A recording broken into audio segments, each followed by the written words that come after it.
നമസ്കാരം, പുതിയൊരു ക്ലാസ്സിലേക്ക് ഏവർക്കും സ്വാഗതം. +2 ഹിസ്റ്ററി പരീക്ഷയ്ക്ക് തയ്യാറെടുക്കുന്ന വിദ്യാർത്ഥികൾ നിരന്തരമായിട്ട് ഇപ്പോൾ ചോദിച്ചുകൊണ്ടിരിക്കുകയാണ്, ഓരോ ചാപ്റ്റേഴ്സിലും എത്ര വെയിറ്റേജ് ആണ് കൊടുത്തിരിക്കുന്നത് എന്ന്, അതായത് എത്ര മാർക്കിൻ്റെ വെയിറ്റേജിനാണ് ചോദ്യങ്ങൾ വരിക എന്ന് പല കുട്ടികളും ചോദിച്ചുകൊണ്ടിരിക്കുന്നുണ്ട്. അതുകൊണ്ടാണ് ഹിസ്റ്ററി പരീക്ഷയുടെ അടുത്തായിട്ടുകൊണ്ട് ഈ ഒരു വീഡിയോ ചെയ്യുന്നത്. പലരും നിർബന്ധിച്ചതുകൊണ്ട് മാത്രമാണ് ഈ ഒരു വീഡിയോ ചെയ്യുന്നത്.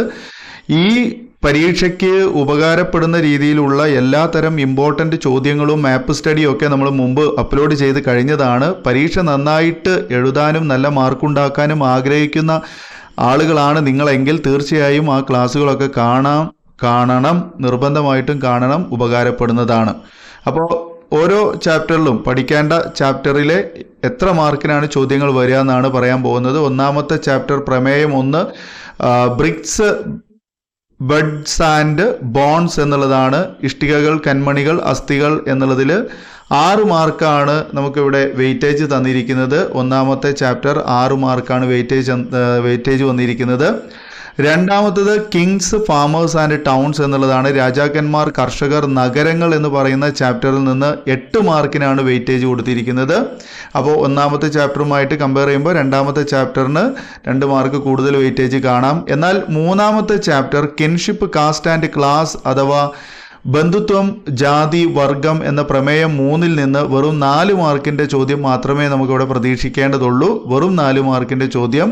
ഇനി നാലാമത്തെ പ്രമേയം 4 ആണെങ്കിൽ തിങ്കേഴ്സ്, ബിലീവ്സ് ആൻഡ് ബിൽഡിങ്സ് എന്ന് പറയുന്ന ചാപ്റ്റർ, അതായത് ചിന്തകർ, വിശ്വാസങ്ങൾ, നിർമ്മാണങ്ങൾ എന്ന് പറയുന്ന നാലാമത്തെ ആ പ്രമേയം 4-ൽ നിന്ന് 6 മാർക്കിൻ്റെ വെയിറ്റേജ് ആണ് കൊടുത്തിരിക്കുന്നത്. 6 മാർക്കിൻ്റെ ചോദ്യങ്ങൾ അവിടെ നിന്ന് പ്രതീക്ഷിക്കാമെന്നാണ്.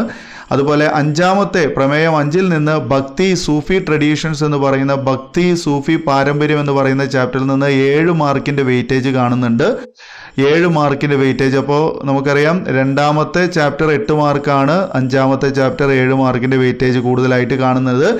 പിന്നെ 6-ാമത്തെ ചാപ്റ്ററിലേക്ക് പോവുകയാണെന്നുണ്ടെങ്കിൽ 6-ാമത്തെ ചാപ്റ്റർ ആൻഡ് ഇമ്പീരിയൽ ക്യാപിറ്റൽ, വിജയ നഗര എന്ന് പറയുന്ന ചാപ്റ്റർ വെരി ഇമ്പോർട്ടൻ്റ് ആണ്. 10 മാർക്കാണ് അവിടെ വെയിറ്റേജ് കാണുന്നത്. ഒരു സാമ്രാജ്യ തലസ്ഥാനം, വിജയനഗരം പ്രമേയം 7, ഒരു സാമ്രാജ്യ തലസ്ഥാനം, വിജയനഗരം എന്ന് പറയുന്ന ചാപ്റ്ററിൽ നിന്ന് 10 മാർക്കിൻ്റെ വെയിറ്റേജ് കാണുന്നുണ്ട്. വെരി ഇമ്പോർട്ടൻ്റ് ആണ്. അതുപോലെ 7-ാമത്തെ ചാപ്റ്ററും അതേ ഇമ്പോർട്ടൻസിൽ തന്നെയാണ് നിൽക്കുന്നത്. കിങ്സ് ആൻഡ് ക്രോണിക്കിൾസ് എന്ന് പറയുന്ന ഒരു ചാപ്റ്ററാണ്. പ്രമേയം 9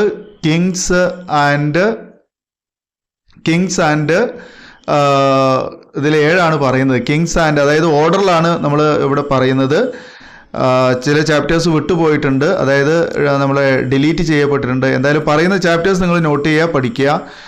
കിങ്സ് ആൻഡ് ക്രോണിക്കിൾസ്, അതായത് രാജാക്കന്മാരും ദിനവൃത്താന്തങ്ങളും എന്ന് പറയുന്ന ചാപ്റ്റർ 10 മാർക്കിന് തന്നെയാണ് അതും നമുക്ക് ചോദ്യങ്ങൾ വരുന്നത്. കിങ്സ് ആൻഡ് ക്രോണിക്കിൾസ് എന്ന് പറയുന്ന ചാപ്റ്റർ, രാജാക്കന്മാരും ദിനവൃത്താന്തങ്ങൾ എന്ന് പറയുന്ന ചാപ്റ്റർ 10 മാർക്കിന് തന്നെയാണ് ചോദ്യം വരുന്നത്. അതുപോലെ അടുത്തൊരു ചാപ്റ്റർ വരുന്നത് റിബൽസ് ആൻഡ് ദ രാജ് എന്നുള്ളതാണ്. റിബൽസ് ആൻഡ് ദ രാജ്, കലാപകാരികളും ബ്രിട്ടീഷുകാരും എന്ന് പറയുന്ന ചാപ്റ്ററിൽ നിന്ന് 11 മാർക്കാണ് ഇന്ന് ഏറ്റവും കൂടുതൽ വെയിറ്റേജ് വരുന്നത്. അപ്പോൾ ഇവിടെ നമുക്ക് കാണുന്നതിൽ ഏറ്റവും കൂടുതൽ വെയിറ്റേജ് ഈ 11-ാമത്തെ ചാപ്റ്റർ ആയിട്ടുള്ള, അതായത് ഓർഡറിൽ നമ്മൾ പറയുന്ന 8-ാമത്തെ റിബൽസ് ആൻഡ് ദ രാജ്, കലാപകാരികളും ബ്രിട്ടീഷ് രാജ്യം എന്ന് പറയുന്ന ചാപ്റ്റർ 11 മാർക്കിൻ്റെ വെയിറ്റേജ് കൊടുത്തിട്ടുണ്ട്. അതുപോലെ തന്നെ അടുത്തൊരു chapter Mahatma Gandhi and the nationalist എന്ന് പറയുന്ന ഒരു ചാപ്റ്റർ ഉണ്ട്. മഹാത്മാഗാന്ധിയും ദേശീയ പ്രസ്ഥാനങ്ങളും അല്ലെങ്കിൽ പ്രസ്ഥാനവും എന്ന് പറയുന്ന ടെക്സ്റ്റ് ബുക്ക് പ്രകാരം അത് പ്രമേയം 12 ആണ്. നമ്മൾ ഓർഡർ പ്രകാരം പറയുന്നത് 9 ആണ്. മഹാത്മാഗാന്ധി ആൻഡ് ദ നാഷണലിസ്റ്റ് 8 മാർക്കാണ് അവിടെ വെയിറ്റേജ് കൊടുത്തിരിക്കുന്നത്. 8 മാർക്കിൻ്റെ വെയിറ്റേജ് ആണ്. മഹാത്മാഗാന്ധിയും ദേശീയ പ്രസ്ഥാനവും, മഹാത്മാഗാന്ധി ആൻഡ് ദ നാഷണലിസ്റ്റ് എന്ന് പറയുന്നത് 8 മാർക്കാണ് വെയിറ്റേജ് തന്നിരിക്കുന്നത്. അതുപോലെ മറ്റൊരു ചാപ്റ്ററാണ് അണ്ടർസ്റ്റാൻഡിങ് ദ പാർട്ടീഷൻ എന്ന് പറയുന്നത്. അത് വെറും 3 മാർക്കിനാണ് വെയിറ്റേജ് കൊടുത്തിരിക്കുന്നത്. വിഭജനത്തെ മനസ്സിലാക്കൽ, അണ്ടർസ്റ്റാൻഡിങ് ദ പാർട്ടീഷൻ എന്ന് പറയുന്നത് വിഭജനത്തെ മനസ്സിലാക്കൽ, വെറും 3 മാർക്കാണ്.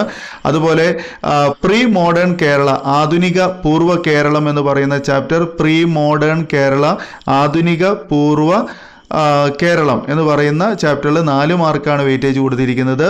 അതുപോലെ ലാസ്റ്റ് ചാപ്റ്റർ ആണെങ്കിൽ കേരള ടുവേർഡ്സ് മോഡേണിറ്റി എന്ന് പറയുന്ന ചാപ്റ്ററാണ്. കേരള ടുവേർഡ്സ് മോഡേണിറ്റി, ആധുനികതയിലേക്ക് കേരളം എന്ന് പറയുന്ന ചാപ്റ്റർ 3 മാർക്കാണ് അവിടെ വെയിറ്റേജ് കൊടുത്തിരിക്കുന്നത്. അപ്പോൾ മക്കളെ ഇവിടെ നമുക്ക് നോക്കിയാൽ തന്നെ മനസ്സിലാകും ഏറ്റവും കൂടുതൽ വെയിറ്റേജ് കൊടുത്തിരിക്കുന്നത് ഏറ്റവും കൂടുതൽ വെയിറ്റേജ് വന്നിരിക്കുന്നത് റിബൽസ് ആൻഡ് ദ രാജ് എന്ന് പറയുന്ന 11 മാർക്കിന് വെയിറ്റേജ് കൊടുത്തിരിക്കുന്ന ചാപ്റ്ററാണ്. അതുപോലെ കിങ്സ് ആൻഡ് ദ ക്രോണിക്കിൾസ് എന്ന് പറയുന്ന ചാപ്റ്റർ 10 മാർക്കിന്, ആൻഡ് ഇമ്പീരിയൽ ക്യാപിറ്റൽ വിജയ നഗര എന്ന് പറയുന്ന ചാപ്റ്ററിന് 10 മാർക്ക് വെയിറ്റേജ്. അതുപോലെ തന്നെ ഭക്തി സൂഫി ട്രഡീഷൻ 7 മാർക്കിന് വെയിറ്റേജ് കൊടുത്തിട്ടുണ്ട്. കിങ്സ് ഫാമേഴ്സ് ആൻഡ് ടൗൺസ് എന്ന് പറയുന്ന ആ ചാപ്റ്ററിൽ രണ്ടാമത്തെ ചാപ്റ്ററിന് 8 മാർക്കും വെയിറ്റേജ് കൊടുത്തിട്ടുണ്ട്. ഓക്കെ, പിന്നീട് താഴേക്ക് വരികയാണെങ്കിൽ bricks and beads and bones എന്ന് പറയുന്ന ചാപ്റ്ററിൽ 6 മാർക്കാണ്. അങ്ങനെ നമ്മൾ ജസ്റ്റ് അടുത്തടുത്ത് മാർക്കുകൾ വേറെ കാണുന്നുണ്ട് വെയിറ്റേജ് ആയിട്ടുള്ളത്. അപ്പോൾ ഏറ്റവും കൂടുതൽ വെയിറ്റേജ് തന്നിരിക്കുന്ന ഈ ചാപ്റ്റേഴ്സ് ഇത് തന്നെയാണ് നമ്മൾ എടുത്തു പറഞ്ഞിരിക്കുന്നത്. മുൻപ് ചെയ്ത വീഡിയോകളിലൊക്കെ എടുത്തു പറഞ്ഞിരിക്കുന്ന ചാപ്റ്റേഴ്സ് ഇവിടെ തന്നിരിക്കുന്ന ഈ ഒരു വെയിറ്റേജ് അനുസരിച്ച് തന്നെയാണ്. കാണാൻ മറക്കണ്ട. ഇതുവരെ കാണാത്ത ആരെങ്കിലും ഉണ്ടെങ്കിൽ എടുത്ത് കണ്ടോളുക. നിങ്ങളുടെ സുഹൃത്തുക്കൾ ആരെങ്കിലും ഉണ്ടെങ്കിൽ പഠിക്കാൻ ഉഴപ്പി നടക്കുന്ന, അല്ലെങ്കിൽ പഠിക്കാനൊന്നും അറിയുന്നില്ല, അല്ലെങ്കിൽ വേവലാതിപ്പെട്ട് നടക്കുന്നവരുണ്ടെങ്കിൽ അവരിലേക്ക് ഒന്ന് ഷെയർ ചെയ്യുക. ഓക്കെ, എല്ലാവരും ഒന്ന് രക്ഷപ്പെടട്ടെ. ഓക്കെ, അപ്പോൾ ഇനി നമുക്ക് വീണ്ടും പുതിയൊരു വീഡിയോയിൽ കാണാം. ഈ വീഡിയോ നിങ്ങൾക്ക് ഇഷ്ടപ്പെടുകയാണെങ്കിൽ തീർച്ചയായും ലൈക്ക് ചെയ്യാൻ മറക്കരുത്. ഉപകാരപ്പെടുകയാണെങ്കിൽ ഷെയർ ചെയ്യാൻ മറക്കരുത്. അതുപോലെ ആദ്യമായി കാണുന്നവർ സബ്സ്ക്രൈബ് ചെയ്യുക, തൊട്ടടുത്ത് കാണുന്ന ബെല്ലൈക്കൺ എനേബിൾ ചെയ്യുക. ഇനി നമുക്ക് വീണ്ടും പുതിയൊരു വീഡിയോയിൽ കാണാം. വീഡിയോ കണ്ടിരുന്ന എല്ലാവർക്കും നന്ദി.